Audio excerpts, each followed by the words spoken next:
Ano kasi, Hi meron po guys! sana akong gustong Kuya. itanong sa inyo. Kuya Renzo nga pala.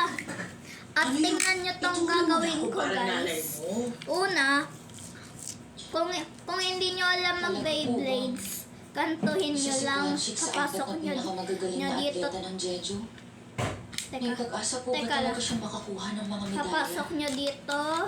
Kung hindi siya naging abala sa Yan. ibang bagay, malamang nakakuha na siya ng medalya. Bilang pang-apat, Yan. pero parang pangatlo na rin siya. Hindi rin Tapos, talaga sila ikot na nagkakala to yung guys.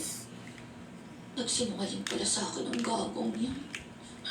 Nagmumura ba talaga kayo pag nag-uusap kayo? Sabi niya tumatakbo lang siya para sa gatas at tinapay. Hindi niya binanggit sa akin na magaling siya. Tingnan nyo guys. Tingnan nyo. Kami magkasama pero di niya sinabi na magaling siya doon. Hinayaan niya ako magkwento tungkol sa Ay, yan yun din naman kita sa camera. Ganyan ang mga Ay, sa kayo pamilya. ba? Sarap to. Mamamatay na sila bago magpahayag ng opinion at sa loob. Teka, sorry, mali ako. Guys, ganito lang talaga mag-ano eh. Hindi naka-play yung picture. Quezon Iha. Okay. Paano yung camera? Kapulay ko ang si. Mag-subscribe na lahat. Huwag niyong kakalimutan Masisira ang mag-like, mga pangalan, share, and pati ng pamilya subscribe. niya.